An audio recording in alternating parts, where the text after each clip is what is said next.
So let me go to the title. You Cannot Arrest the Awakening of Humanity by Chad Vivas. Vivas. You cannot arrest the awakening of humanity. This young guy represents you. It represents the people in that time. Yeah, humanity. More than 10 years ago, 12, 13 years ago. 17, yeah. You knew about the New World Order. New World Order police.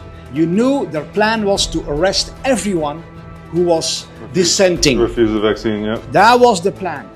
If there are people who are non-compliant, there are definitely laws and public health powers that can quarantine people in mandatory settings. I think regional quarantine facilities are going to be needed into the future. We'll also need it for unvaccinated people. We've just been told from higher up where to take you, and that's all that there is. The New World Order, our army, comes marching in, partnering with police to help enforce the country's tough new quarantine laws. What is this New World Order? Why is it so dangerous? Who's behind it? It's basically the wealthiest elites in the entire world that own all the world's resources. They think the world's overpopulated, and they think there's too many of us, which is not true. You can prove it. Basically, they wanted to depopulate the world by more than 80%. As you can see on the Georgia Guidestones, it says maintain humanity below 500 million. And that's a lot less than 8 billion people on the planet that they want to achieve and strive for. And you have, they say it openly. There's a video of David Rockefeller speaking out at the UN talking about overpopulation and how we need to stabilize the population. Which raised the specter of an alarming and possibly catastrophic disaster to the biosphere we live in. The world's average life expectancy has increased from 46 years in 1950s to 63 years today. The world population that has risen during the same short period of time geometrically to almost 6 billion people and could easily exceed 8 billion by the year 2020. The negative impact of population growth on all of our planetary ecosystems is becoming appallingly evident. Unless nations will agree to work together to tackle these cross-border challenges posed by population growth, the prospects for a decent life on our planet will be threatened.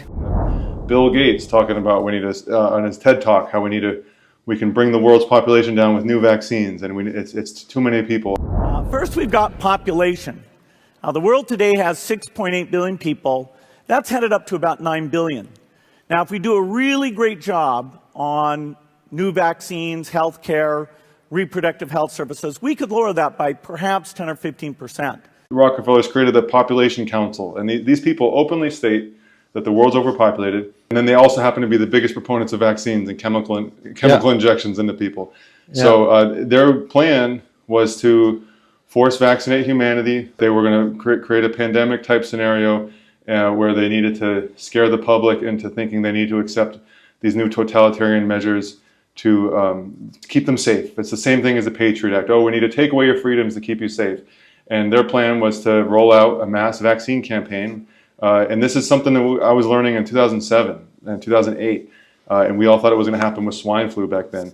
And what they were going to do is, there was laws being introduced at the time that if you didn't take the vaccine, there would be a force with police presence. And if you refused the vaccine, you would be put onto a bus and taken to a quarantine camp. And they were known as FEMA camps. And these FEMA camps all over the country. And basically, if you didn't take the vaccine, you would never be heard from again. You would just disappear. And then they had this whole new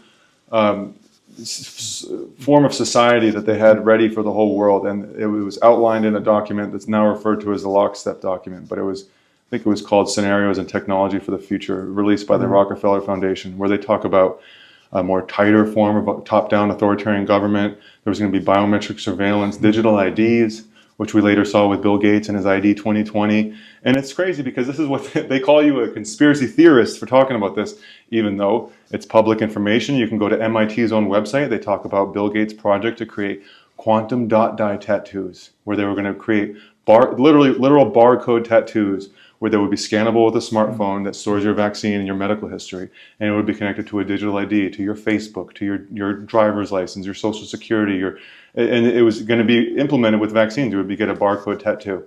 And this is everything that's been talked about for a long time. Patriots like Bill Cooper, who was actually killed for speaking out against this. He wrote a book called Behold a Pale Horse.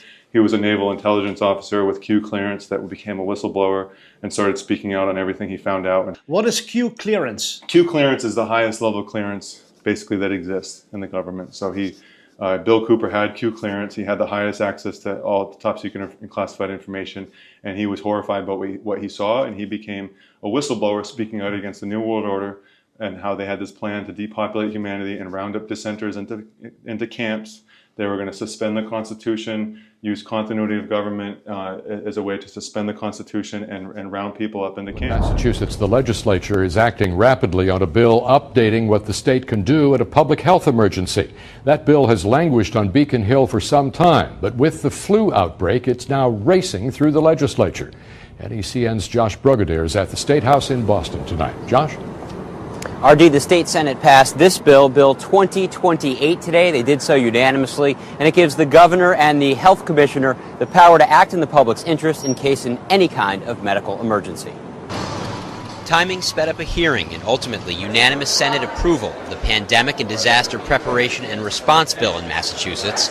The bill gives the Public Health Commissioner the discretion to respond to an outbreak like the kind going on in Mexico, to close or evacuate buildings, enter private property, isolate or quarantine people, and to get and distribute meds and vaccines. The bill also protects healthcare workers from liability. Josh, any penalty if you don't follow the emergency declaration rules? It can actually get to be a pretty severe penalty, because for each day someone didn't follow a rule, for example, if somebody was asked to be quarantined and they decided not to follow that, it could be a fine of up to $1,000 per day they didn't follow, and also up to 30 days in prison. Josh Brugadier on Beacon Hill tonight.